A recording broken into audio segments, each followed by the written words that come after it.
Muy buen día. Tenemos la lectura de la liturgia de la palabra del día sábado 18 de julio, en la decimoquinta semana del tiempo ordinario, ciclo litúrgico A. Vamos a la primera lectura y continuamos. Bueno, de hecho, comenzamos un nuevo libro. En este caso, de la profecía de Miqueas, ¿no? Uno de los profetas menores, de los 12 profetas menores. Entonces tenemos la lectura de la profecía de Miqueas capítulo 2 versículos del 1 al 5.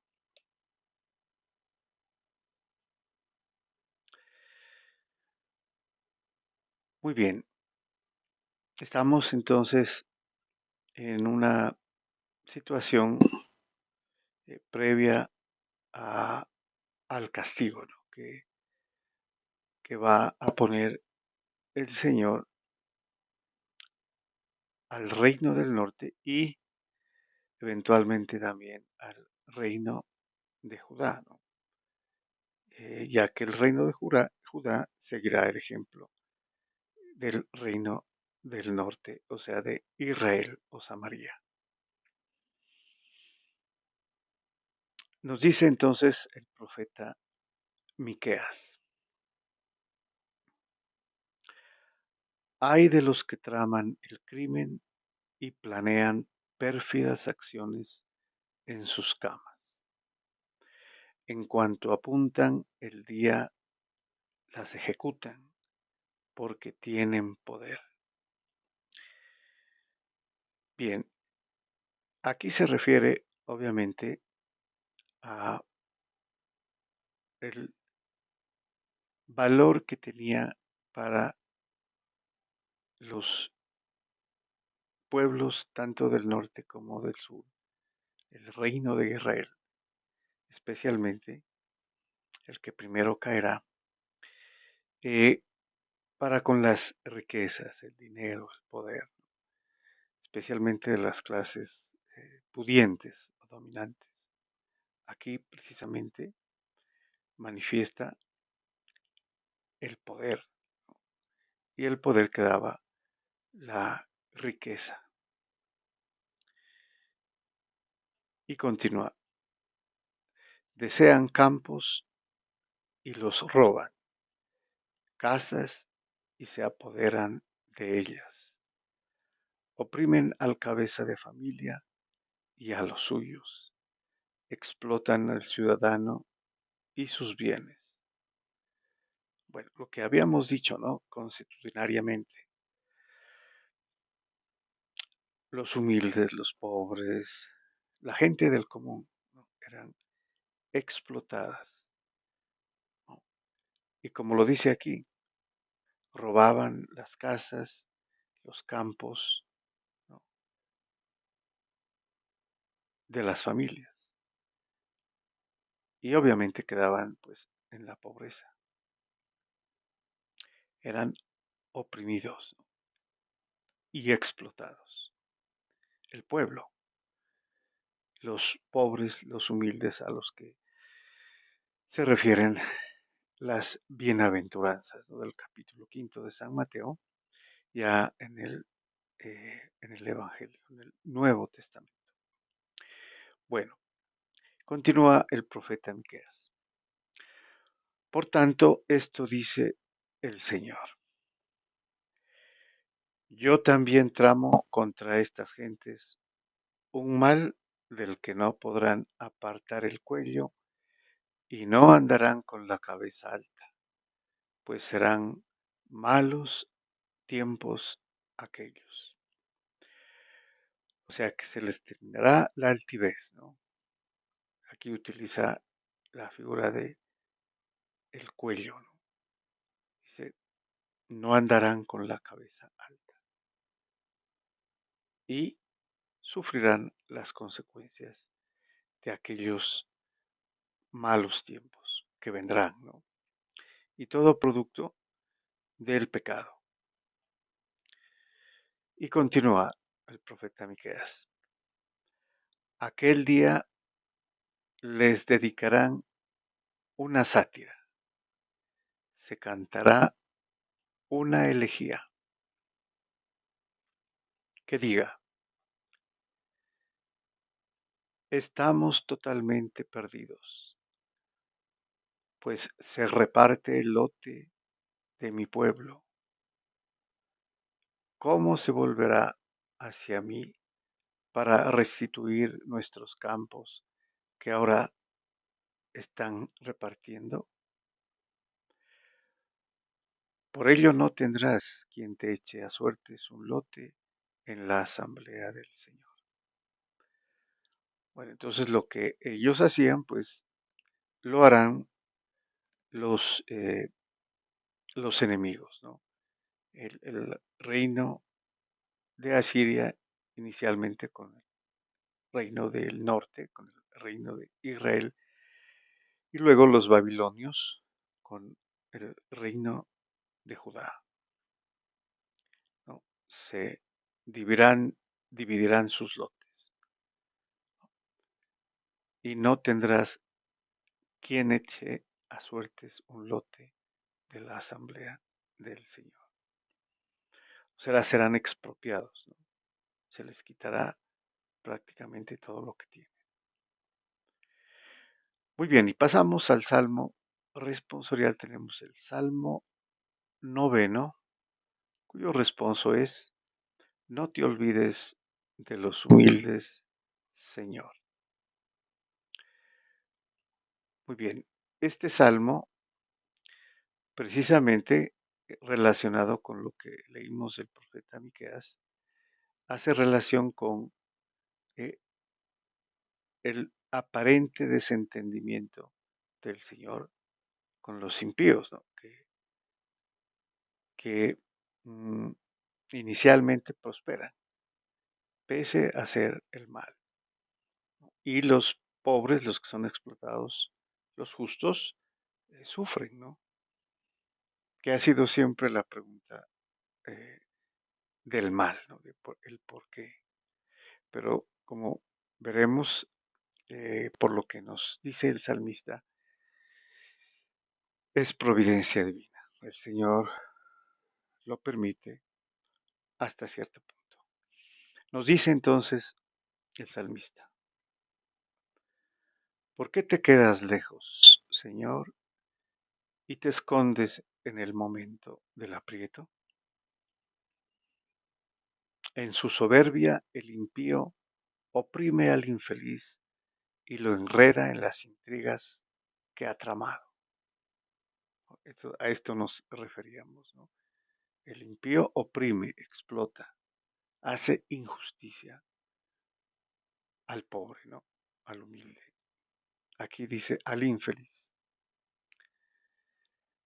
Y continúa. El malvado se gloría de su ambición.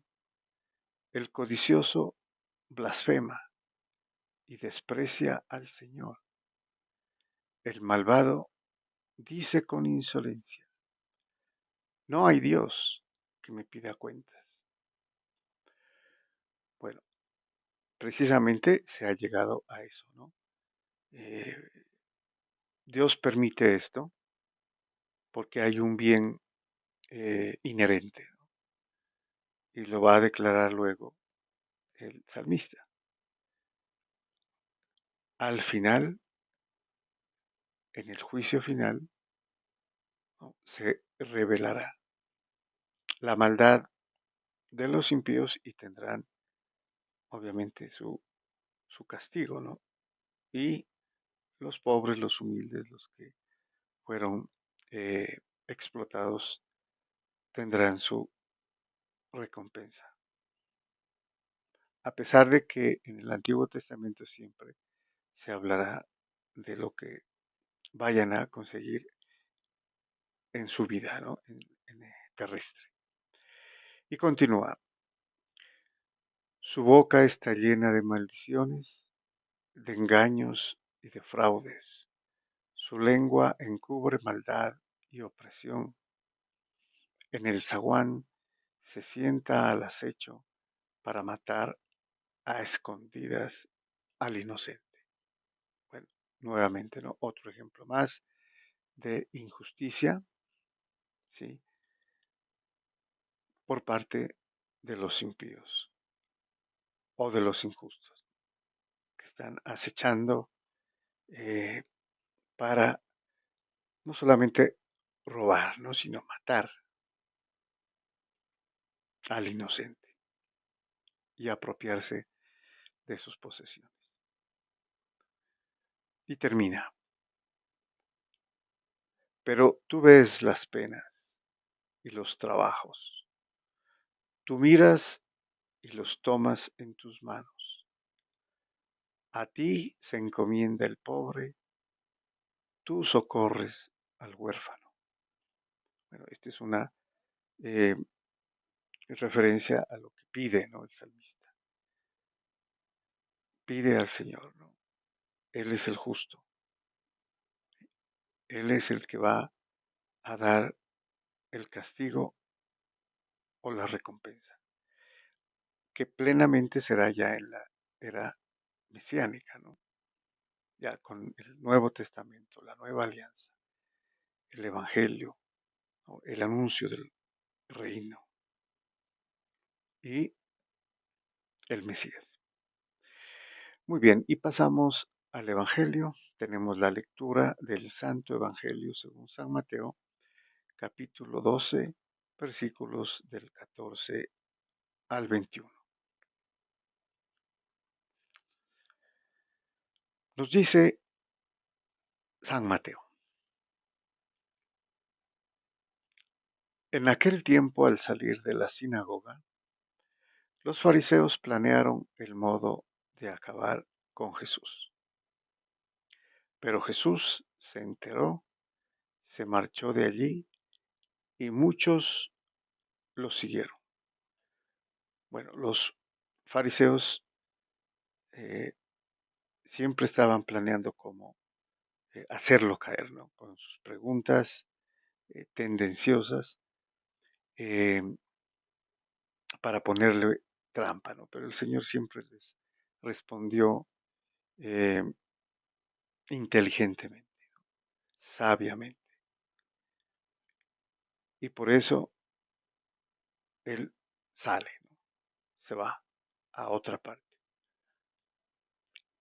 Y muchos lo siguieron, ¿no? Es importante que Él sale de la sinagoga, se entera de lo que pretenden los fariseos, pero mucha gente lo sigue. Y continúa, Él los curó a todos. Aquí es importante, a todos. Todos los que estaban siguiéndolo y estaban enfermos los curó, mandándoles que no lo descubrieran. Bueno, podemos inferir que no es por miedo, ¿no? Pero porque todavía no llegaba su hora, para no adelantar nada a lo que ya estaba previsto que sería su Pascua, en la Pascua judía. Y sigue, así se cumplió lo dicho por medio del profeta Isaías. Miren a mi siervo, mi elegido, mi amado, en quien me complazco. Sobre él pondré mi espíritu para que anuncie el derecho a las naciones. No porfiará, no gritará, nadie escuchará su voz por las calles. La caña cascada no la quebrará, la mecha vacilante no la apagará, hasta llevar el derecho a la victoria. En su nombre esperarán las naciones. Bueno, este texto que está eh, citado, o entre comillas, viene de el libro del profeta Isaías, ¿no? Capítulo 42, versículos del 1 al 4, que hace parte de lo que se conoce como el cántico del siervo. Y aquí precisamente lo dice, ¿no?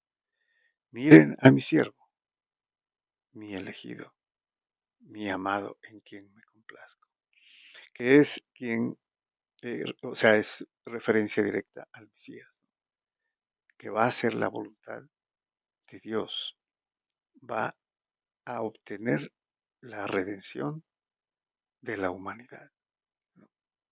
Muriendo en la cruz, siendo sepultado y resucitando al tercer día. Ya lo dice entonces el profeta Isaías, ¿no?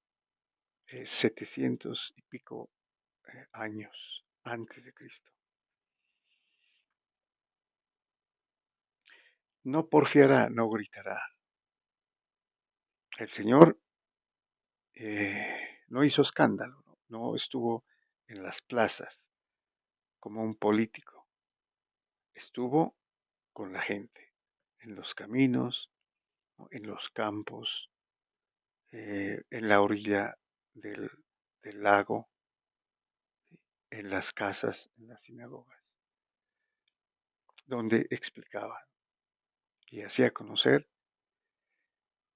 el reino de Dios, que ya estaba, ¿no? Ya estaba aquí en la tierra. Y su evangelio, el evangelio del amor, la nueva ley. La caña cascada no la quebrará, la mecha vacilante no la apagará. O sea, no vino a juzgar, ¿no? A los judíos que lo rechazaron. Era precisamente para demostrar su misericordia, su amor, ¿no? Y en esto consiste el término, no apagará la mecha vacilante,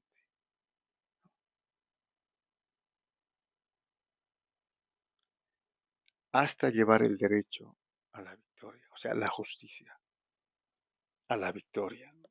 La justificación. Y la victoria obviamente la obtendría muriendo en la cruz, siendo sepultado, resucitando al tercer día. Y la parte final, muy importante, ¿no? En su nombre esperarán las naciones. Aquí hay una referencia directa al nuevo pueblo de Dios. Las naciones, todas las naciones, incluidos los judíos que se convirtieron, ¿no? Que ahí estaba el resto del pueblo, o sea, un remanente, ¿no? Unos pocos que eran fieles a Dios y esperaban al Mesías. Lo reconocieron, creyeron en él, fueron los primeros cristianos. Pero aquí ya lo dice desde el profeta Isaías, en su nombre esperarán las naciones. Entonces es una alusión a la iglesia, ¿no? Fundada por el Señor Jesús, la Iglesia Católica Universal. Muy bien, muchas gracias y bendiciones.